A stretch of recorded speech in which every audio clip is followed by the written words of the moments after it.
Hello, my name is Richard Kraneis, and today we're learning about PMBOK 5. More specifically, we're learning about the PMP formulas that are not found in PMBOK 5. I estimate that this lesson will take 15 to 20 minutes. Let's see if I'm correct. Ironically, to pass the PMP, you will need to know formulas which are not described in the PMBOK 5 book. Before we begin, who is Richard Kraneis? My name is unique. It is my brand. I am the only Richard Kraneis in the US or anywhere. There's more information about me at the end of this YouTube video. And when you watch this video, I hope that you'll subscribe. Enjoy the video, subscribe, leave some comments. So let's take a look at what I'm trying to do here for today.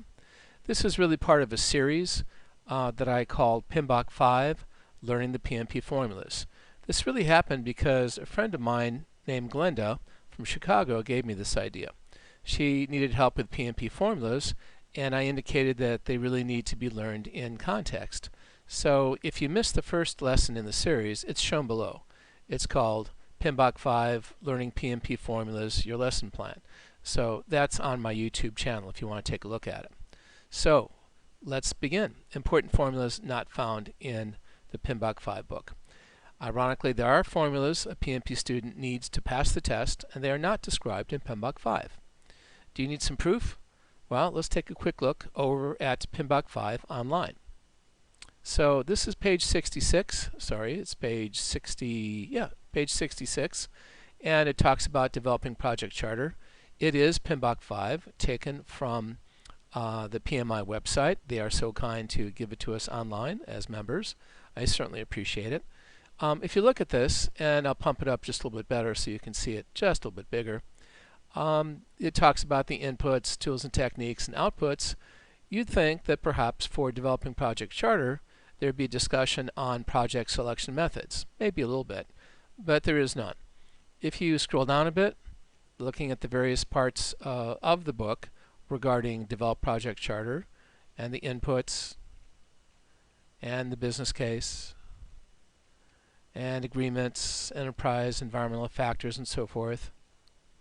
If you look at all this, tools and techniques, I'm scrolling through this quickly, and the outputs, you're not going to find anything that talks about these formula selection materials. That's not PMI's fault. That's just the way they do things. So how do we know that this existed? Well, there's no formulas as per page 66, as I just showed you. And if anyone can find those formulas, I'd be glad to include them. I just can't find them in PMBOK 5. Neither could I find them in PMBOK 4. So how do I know this stuff exists? Well, my PMP notes for formulas, not part of a process, they tell me that it exists. And if you've sat for the 35 hours of required training that PMI requests, you've certainly heard this from your instructors. You can also find it in any good, well-written book on this topic. Now, I'm going to show you my notes from the Kim Heldman book that she wrote for PMBOK 4. So I'll go over here to look at my notes. I've mentioned this in previous videos that I wrote a study document for myself for PMBOK 4 when I passed it that was 171 pages long. Well, I always hoped that I would use it for training, so let's see, and that's exactly what I'm doing, and let's see how it's useful. Let's take a look over here at project selection methods mentioned by Kim Heldman. So we'll go directly to it using a control click. And these are my notes from Kim's book, page 59. Wonderful lady, great writer, excellent teacher. So the things that she mentioned are mathematical models, known as constrained optimization methods. And supposedly you don't have to memorize that for the PMP, but you need to know the phrase mathematical models and the fact that it's constrained optimization. There's the ever popular cost-benefit analysis, which is pretty easy to see, and we'll take a look at that in a moment. There are scoring models, which are not that difficult, but in a PMP test environment will take time when you score one project versus another based on weighted variables. And then you get to things that may be a bit difficult for you, such as payback method, discounted cash flows, things of that nature, net present value, and certainly internal rate of return. Now, I know I've gone over this quickly, and the reason is that I'm going to show you all of these different formulas. So let's return over here to my notes. Once again, your instructors and others tell you about these formulas in your classes, and Kim Heldman had it in her book. So what are the formulas quite clearly? Well, it seems that I left off cost-benefit analysis, so I'll pop that in there right now. Cost to benefit analysis, not too tough. And you have payback method, you have scoring models, you have present value, net present value, and internal rate of return. Please don't end this video, because if you do, you're going to miss my demonstrating these formulas and concepts with Microsoft Excel. So let's visit my Excel spreadsheet, and building one of these is really a good idea if you want to learn these formulas really well. You can always do the math longhand, and you certainly will need to do that for the PMP test. But to build it with a spreadsheet is very good practice.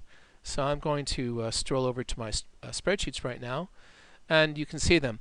The one thing you're not seeing is the cost-benefit analysis one that I just typed in for you on my outline. That's basically where you know that the cost might be, let's say benefit cost analysis. We'll say that the benefit is $5,000 and the cost at $3,000. Well, that's a very likely project. It's one worth looking at. But we're looking at the payback method right now. So this one, you know, which project would you choose using a payback method, project A or project B? Well, according to PMBOK, PMBOK 5, or PMBOK 4, the one that I passed, this is not part of any process. But for the PMP test, you are supposed to know the concept, and there really is no formula to remember. Basically, the higher the payback, the better. So this one for project B coming in at 13 million, the revenue stream coming in from it, or the lump sum of 13 million is a whole lot better than 12 million, so you should go with that.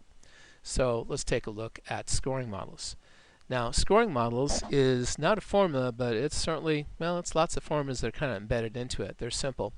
Let's say that you have projects A and B and C and D, and you have various variables to measure them by: revenue, benefit, effort to produce, maintenance, industry visibility.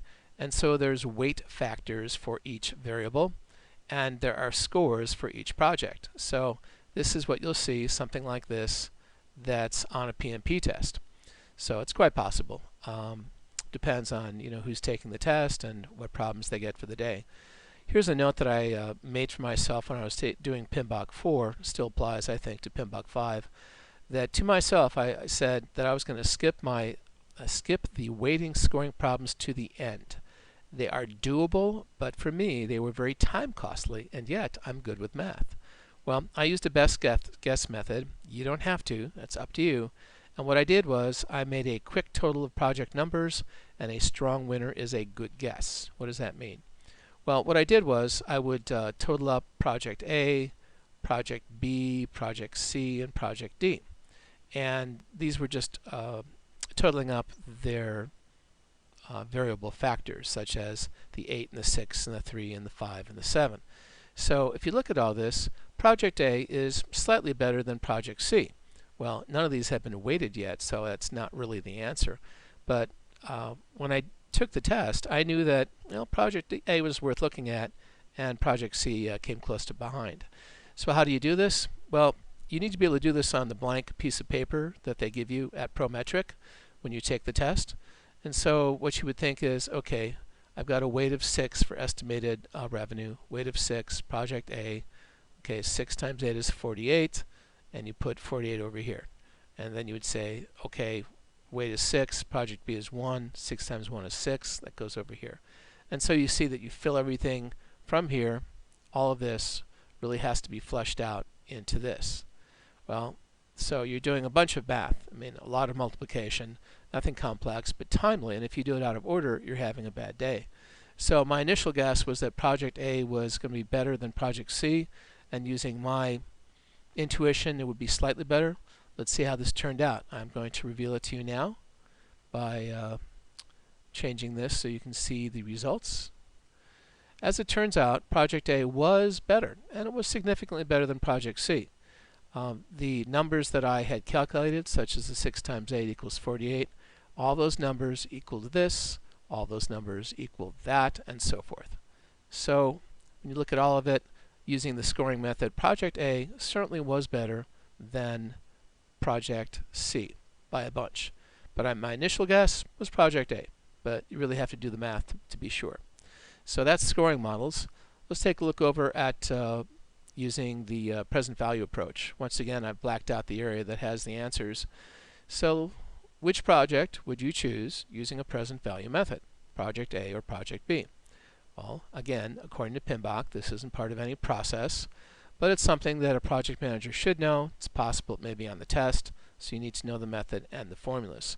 I had a lengthy YouTube video that you need to look up talking about PV and FV, present value and future value, so you should look that one up.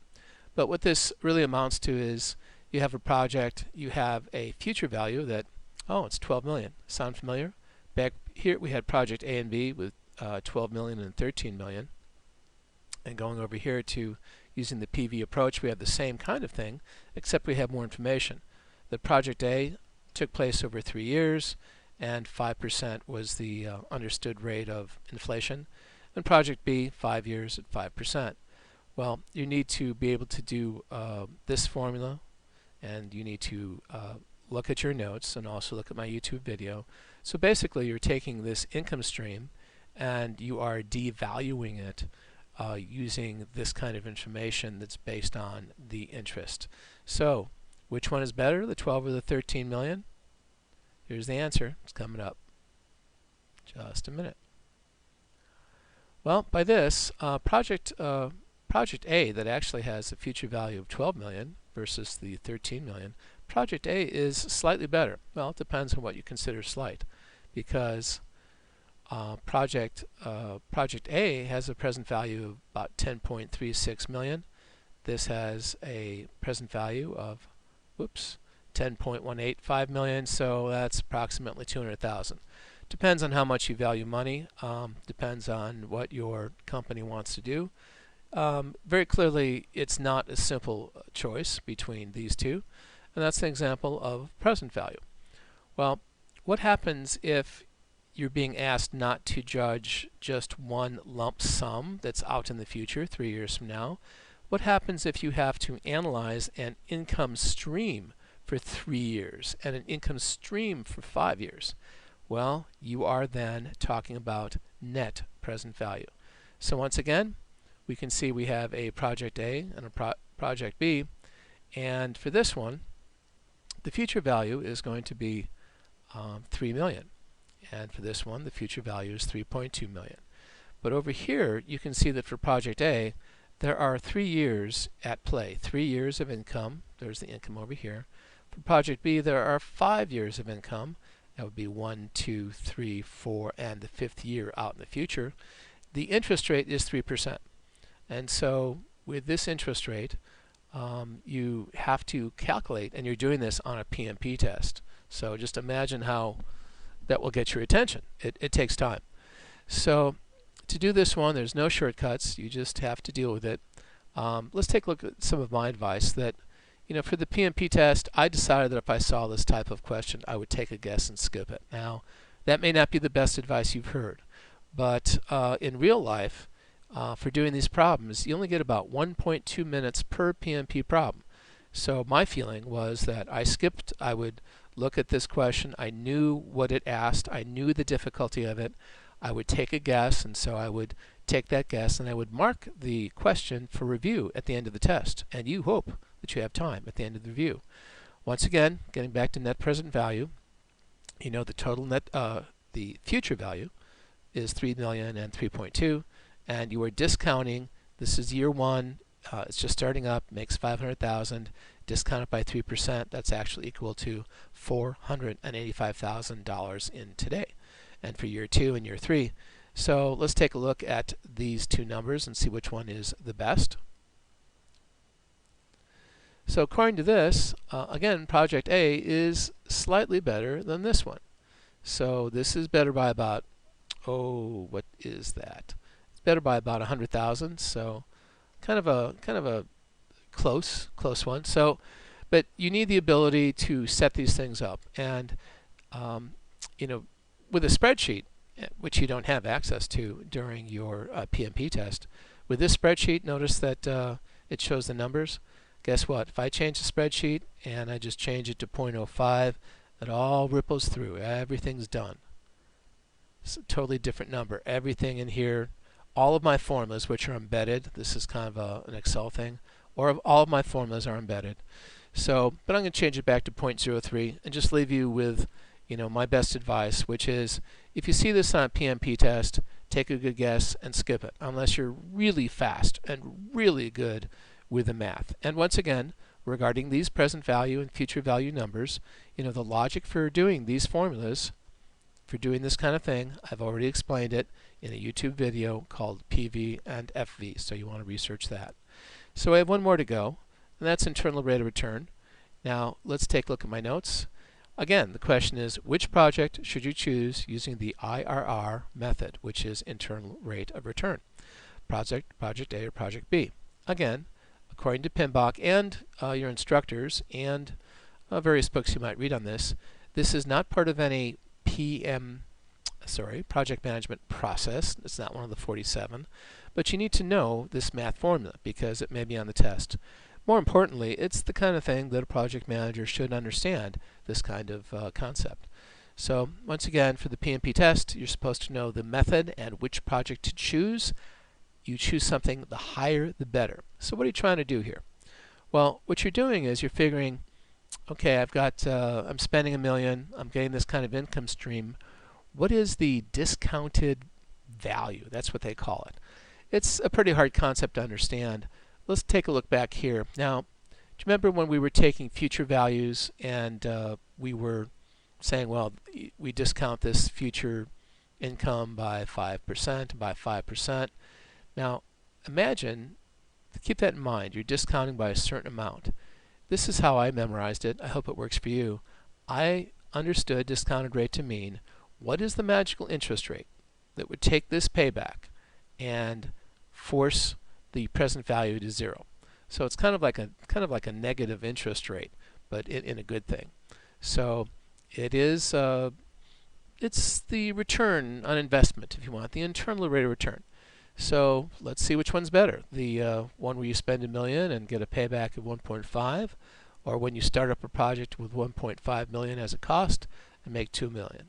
I'll take this and I will, let's see, take off the highlighting. There you go.